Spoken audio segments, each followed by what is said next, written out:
1900 को शफीकुल्ला खां पिताजी और माताजी मेहरुनिसा के परिवार में शाहजहानपुर में हुआ था। बहुत ही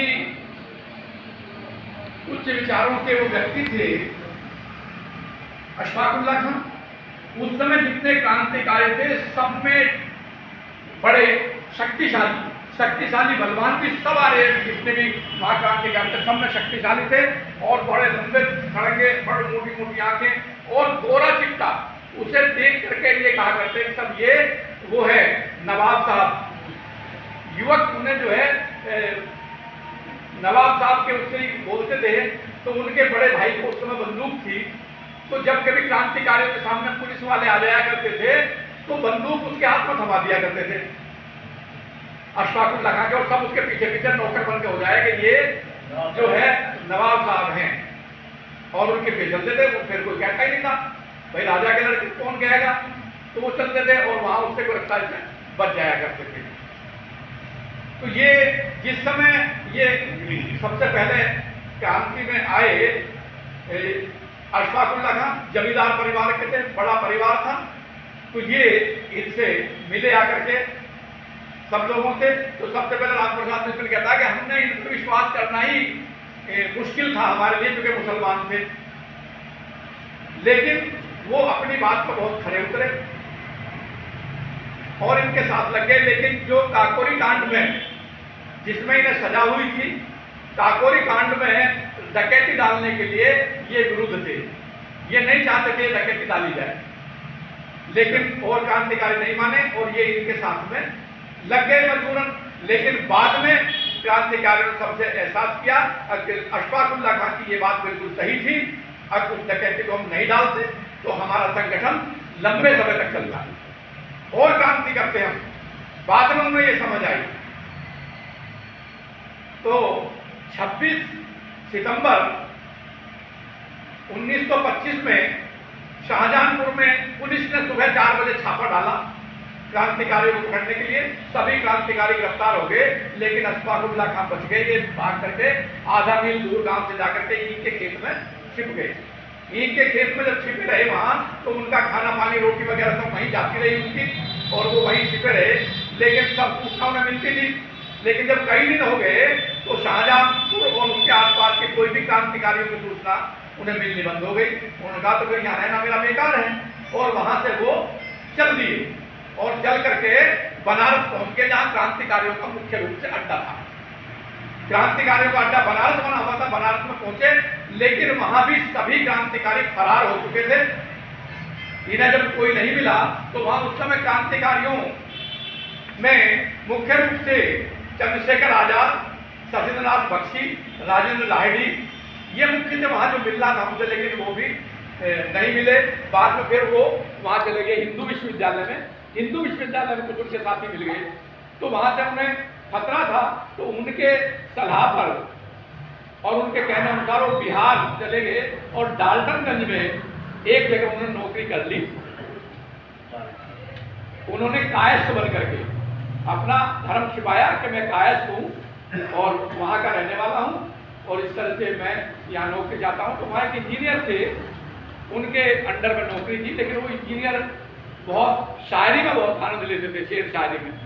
तो अशफाकुल्ला खां को जो उन्हें पता लगेगा अशफाकुल्ला खां तो ये जो कायस्थ कर्मचारी है ये शायरी बहुत अच्छी जानता है, तो उससे बड़ा खुशी हुई और उसने कहा भाई शेर सुनाओ शायरी।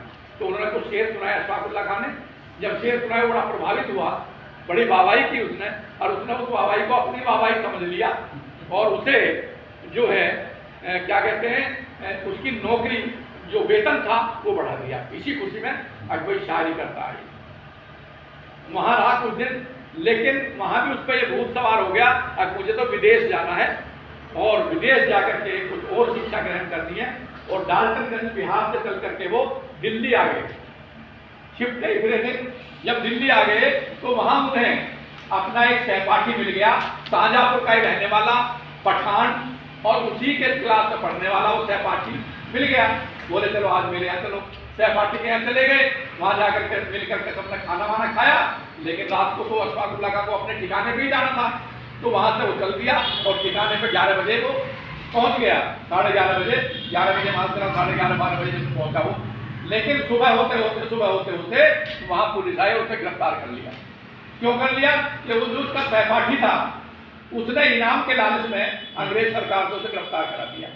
तो उसने लिखा है कि ना शहर काम आया, ना धर्म काम आया और ना सहपाठी काम आया। तीनों चीजें उन्होंने बताया। क्यों?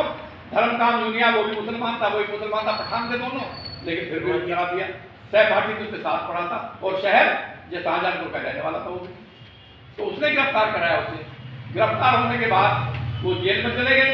लेकिन सचिंद्रनाथ बख्शी और उनका एक मुकदमा अलग अलग चल रहा था, तो उन्हें एक जगह करने के लिए उन्हें वहां सेंट्रल जेल बुलाया गया।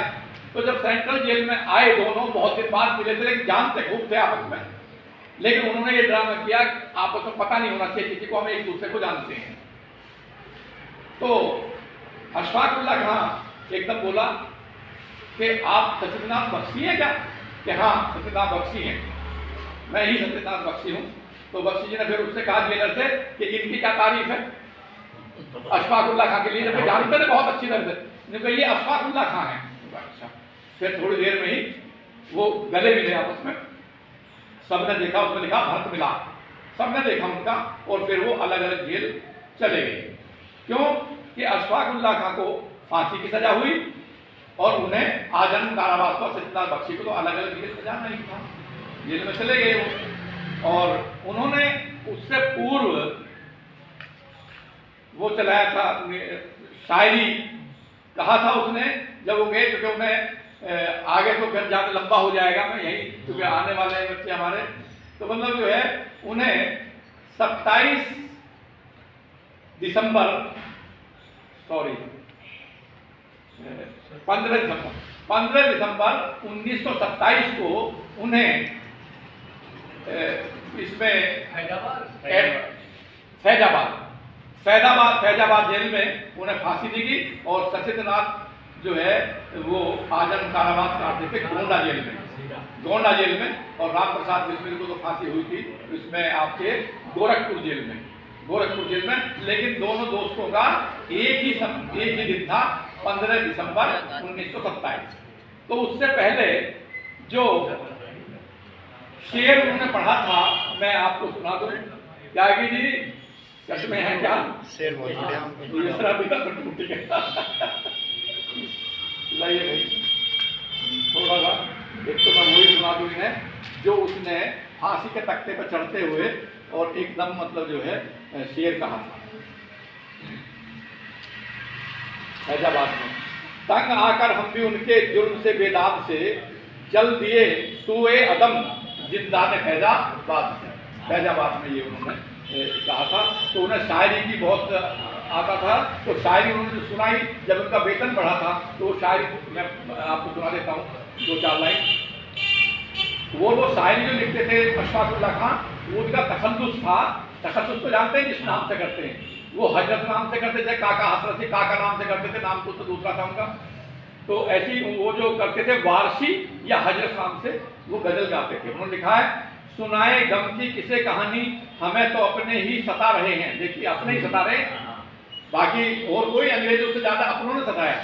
सुनाए गम की किसे कहानी हमें तो अपने ही सता रहे हैं, हमेशा सुबह शाम दिल पर सितम खंजर चला रहे हैं।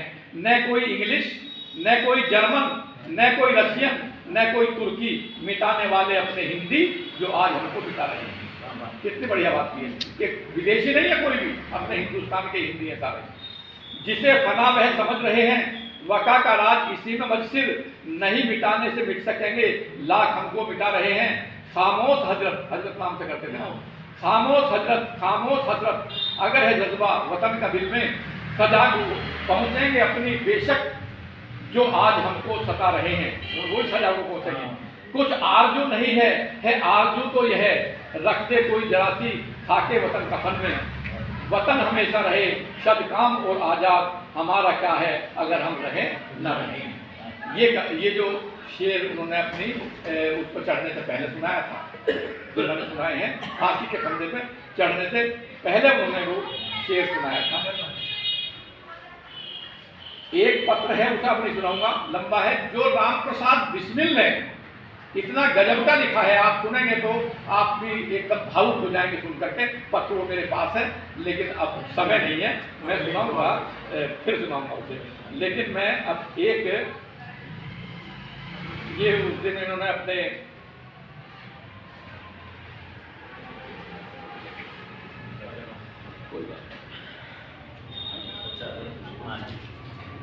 मास्टर जी ने, हाँ, वो सुनाया था एक दिन उन्होंने, बहुत अच्छी, तो मैं उसे इनके मैं सुना रहा हूँ थोड़ा सा।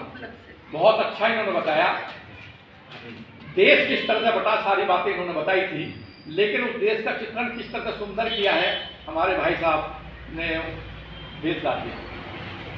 खतरा नहीं गैर से, हमको खतरा है घर वालों से, जिन्हें लूट की छूट मिली है विगत 77 सालों से। जो आपने संकेत किया था, 77 साल से लूट रहे सरकार बन करके, यही लोग तो लूट रहे हैं। 77 साल हो गए ना देश को आजाद हुए। सन 47 से इस घर में, सन 47 में इस घर में जिन लोगों ने मुंह मोड़ लिया इस घर से, सन 47 में इस घर से जिन लोगों ने मुंह मोड़ लिया, गैर समझकर उस घर को इस घर से नाता तोड़ लिया, जो चाहा तो मांगा हमने, जो चाहा तो मांगा हमसे, हमने वह बलिदान दिया, इनके कहने पर ही हमने उनको पाकिस्तान दिया। वे ही जालिम मिले हुए हैं उन्हें, वे ही जालिम मिले हुए हैं अपनी उन्हीं दलालों से, काली करतूतें जिनकी विगत 77 सालों से।